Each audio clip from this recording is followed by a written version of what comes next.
Hey class, how's it going? So in this video we're going to look at a question where we're elevated now. So we still have a projectile. So if you want to follow along, this is question number 5 on the worksheet number 1, where it talks about a cannon on a wall that is going to be shot, and then it also, the last part talks about a tree. So I've drawn it all out. I generally kind of do like drawing my questions out. Just, I don't know, it gives me a sense of what I want to look at, and maybe if something doesn't make sense. So I've drawn it out. We have a cannon that is on a castle wall 60 meters high. It shoots with an angle of 25 degrees. I did not draw this yet. Our velocity equals 80 meters per second at that 25 degrees.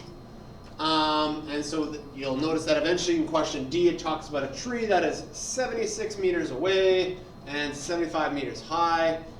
So question, part A, B, and C, I should say. Part A asks for, and I'll give you the exact verbiage because I have the little worksheet here. It says, what is the horizontal range? What do I mean by horizontal range? It means what's the total distance that it could kind of travel, as well as what's the total time that it could travel. Okay, that's what our range means. It means how much time does it take and how far could it go, in the x direction, horizontal, in that. So what I'm going to put here for A is I need the d distance in the x direction total, as well as I need time total. For question B, it says, what is the velocity upon impact? So velocity final. And for C, it says, what is the maximum height above the ground that the ball actually reaches, or the cannonball? That's what I have C, and then D I'll kind of tackle on its own at the end. Here's the first thing that I want you to know. If you have a question that is A, B, C, D, even E, that kind of stuff, you don't have to find those in order. I'm going to find C here well before B, and that's just how it's going to kind of work, okay? In my notes, I have kind of a different way of approaching it than the way I'm going to do it today, but the way that I do it here in the video is the way that I usually do it. There's less mistakes when I do it this way as well. I think it's kind of easier for you guys to understand why and what's happening in this way, okay? So we have this. It's going to be shot. I think it's going to go over the tree. We're not 100% sure yet, but we're going to say it's going to do this, okay? And it's going to land somewhere over here. I'm going to split it into my two different parts. Basically shot up, and we're going to get to the Vy of 0, and then we can kind of continue on, okay? What I need to get from up here is I need to get the time to the top, and I need to get the distance in the y direction. I don't need the x direction just yet, but I definitely need the distance in the y direction, because I need to know now what height I'm at for the second part of this, okay? First thing, before we do anything, let's split this up into a Vx and Vy. So cos of 25 times 80 will give me my Vx, and sine 25 times 80 will give me my Vy. So when I split this apart, Vx is 72. I don't know, let's put this in different colors. So 72.5 and 33.8. All right, so there's my Vx and my Vy. Why do I want to split it up at the halfway mark? Again, it's just that way. This makes the second part way easier because it comes a horizontal, which you did last week, where our Vy is 0, and we can kind of just understand what's happening afterwards, okay? So let's split up and just do this first part, all right? First, I want to know my time, okay? Let's use everything in the y direction, okay? Do I know what my v, in the y component? I know that at here, my Vy will be 0. I know what my Vy is right now. And I also know what acceleration is going to be. It's going to be negative 9.8 because it's slowing the thing down. So I can figure out my time using this formula pretty easy. Okay? So for the time to get up here, and I'm not going to do a lot of erasing today, so if you need to go back and see it, that's fine. But set it up. Acceleration equals Vf minus Vi over t. And my V's and my A are all a y component here. Okay? If I just look at it this way, Vx, again, 72.5, Vy, 33.8. My dx, right now we don't know. My dy right now is at 60. Acceleration in the x component is 0. And this is 9.8. And I'm going to put either positive or negative. It's negative to here, and then when it starts coming down, it's positive. So that's why I'm going to put plus or minus. Time, don't know yet. But we have enough in our y direction to figure out kind of what's happening here. So let's go through this. Now, I know it's negative 9.8 equals, I know what my velocity final is, 0 minus 33.8. and we need to figure out time. So switch these, and I get t equals negative 33.8 over negative 9.8, and I think I get 3.45. So time, 3.45 seconds. So just to the top here, 3.45 seconds. All right, so hopefully that makes sense. That's how much time to get there. All right, I'm gonna kind of erase, well, I'll put the next thing here and then I'll erase it. What was my distance to the top? Okay, how much distance did I actually go up? I was at 60, but obviously because I shot it again up, we're gonna have a distance in the y direction. All right, how did I do this? There's a couple different ways that you could do this. You could use this formula. You could use this formula. Okay, you can't use this one because there's no kind of, yeah, you could, it's a little more confusing with the time, but I would suggest either one of these two formulas, either the distance here or the velocity here. They both find the distance. You have Vs and Vi in the y direction. I'm going to use this one just because I like using this one right now. So how much in the y direction? Well, if I go distance equals Vi plus Vf over 2, and now I have that time, I just figured it out. Distance equals 0 plus 33.8 divided by 2 and multiplied by 3.45. And I'll get a distance of 58.3. So when you go 33 divided by 2 times by 3.45, you get a distance of 58, where is it? 0.3. Okay, I was right. 58.3 meters. So that's how much it went up. Okay? So that is how much it went up from here to there. All right? So we can actually answer C right now. All right? C tells us, what is the max dy? Well, I know that it was at 60, and I know that it went up 58.3. So if I add those together, my maximum height at the y was 118.3. And there is the answer for question C. Okay? All right, so I've broken it up. I know the total height it's at now. I know how much time it took to get there. All right, let's kind of figure out like how far it went, how much extra time it took. And let's do that. So I'm going to kind of erase this part now. So I've got all my information. What I could do is I could find out how much distance. I could find out how much distance I went in the x direction right now. I don't need it yet because, I mean, eventually what I want to do is I want to find the total time and then see how total far it went. I could find it for right now, but it's not really going to make a big difference. So for now, I won't need to. All right. Now, I know my Vy at the very top is 0. Okay, my velocity at the top now is 0. I know how high I am. I'm at a distance of 118 meters. So now there's, again, what do I want to find here is I want to find like the time it took to drop from that 118 to here.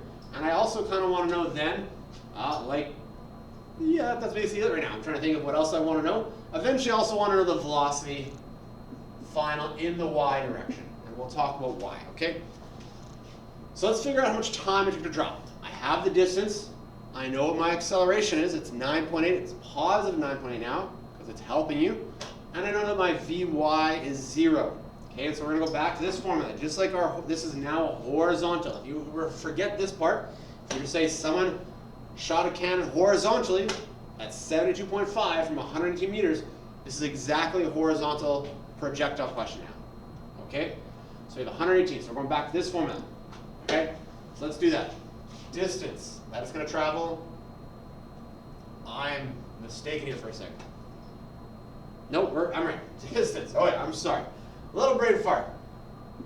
Because that's the 118. It drops from 118 meters. Okay, Vi is 0 multiplied by time, which we have to figure out. Plus 1/2. 9.8 is our gravity, and then t squared. T is what we're trying to figure out. So 118.3 equals, my lights went out. 1 second. Oh yeah, we're good. We're back on. 118.3. We'll get rid of this. And we have 4.9 t squared, 118.3.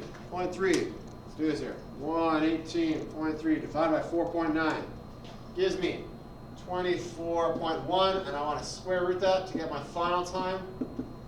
Square root of 24.1 equals 4.9. Okay?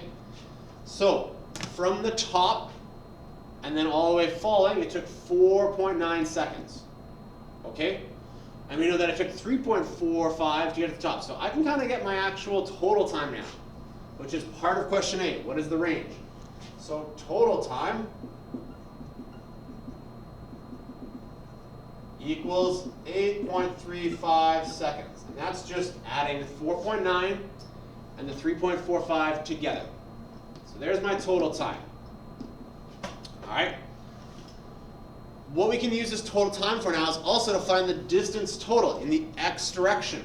If I want to get my dx, my distance in the x direction total, again, the nice thing is I have, again, a very constant x velocity, okay, a 72.5, and I know the total time now. So all I have to go is time 8.35 multiplied by 72.5.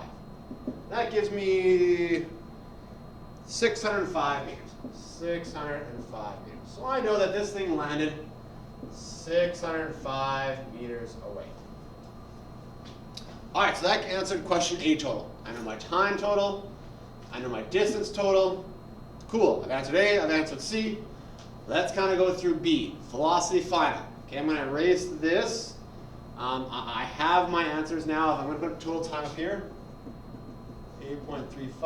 I have my dx final of 605. I don't really need those right now, but that's fine. All right, so let's go with trying to find B. What's my velocity final? Okay, I guess I could have left that there. There we go.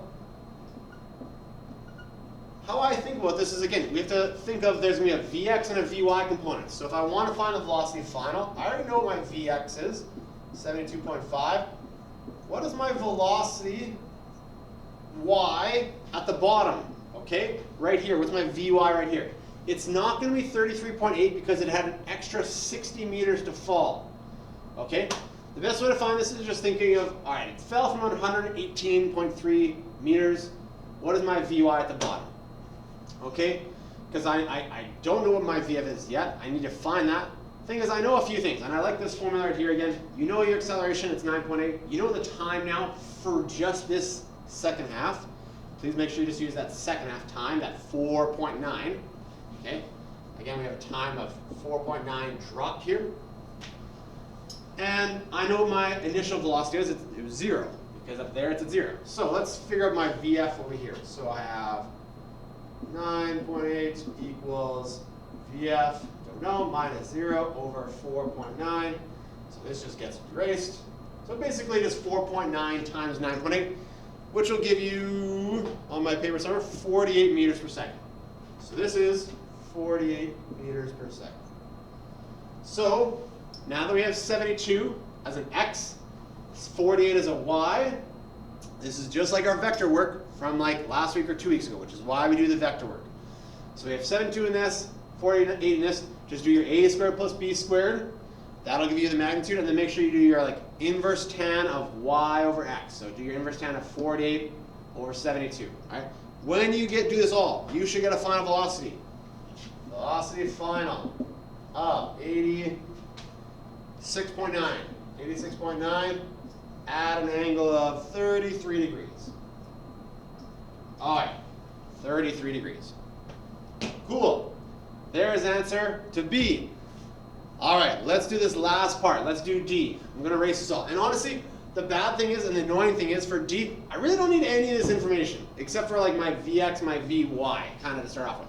But I don't really need any of the other stuff. A, B, and C, I needed to kind of work off of each other. For D, not so much. All right. So let's think about D.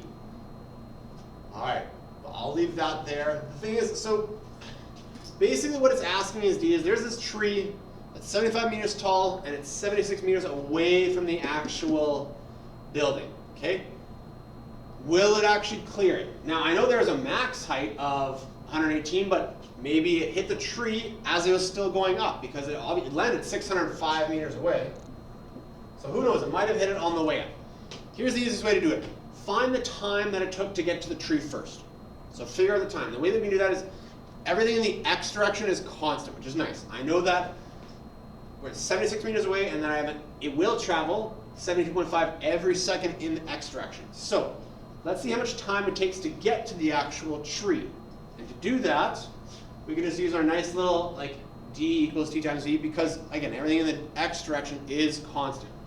So what's the distance? So we're going to just use d equals t multiplied by v.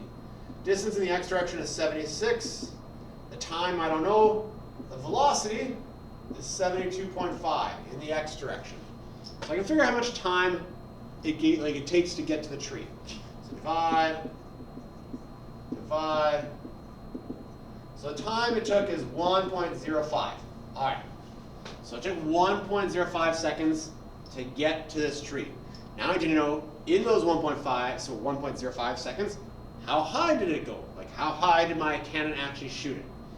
And to do that, we can use our nice little VIT here. Okay, our distance in the y direction, because we have our v initial velocity here. We now know how much time. We want to use this time of 1.05 seconds, because again, we want to know exactly at that time how high did it go. We have our acceleration. It's negative because it's hurting us right now. And so we can kind of pop in this formula. So what distance, how high did this cannonball go? Distance equals 33.8 times 1.05 plus 1/2 negative 9.8 and 1.05 squared. Sorry, I'm kind of going off here. This says 33.8 times 1.05 plus 1/2 negative 9.8, 105 squared. Okay? When I take this down, this would be basically 35 minus, minus basically 5 point something. Or basically 5. Let's do it right now. Sorry. If I go 33.8 times 1.05, I get 35.5. That's what it is. 35.5 minus 5.5. This is 5y.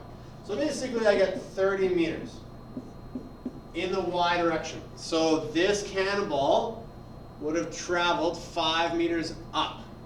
Okay, would have traveled 30 meters up.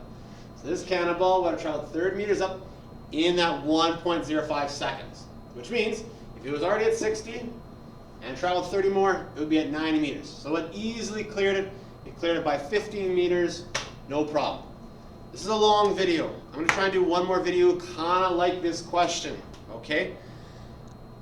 The best way to do this is just practice questions like this, okay? So I'm going to not only put up my videos, but a couple of the videos by like Professor Dave and maybe possibly Khan Academy, just to try and get you guys used to kind of using these things.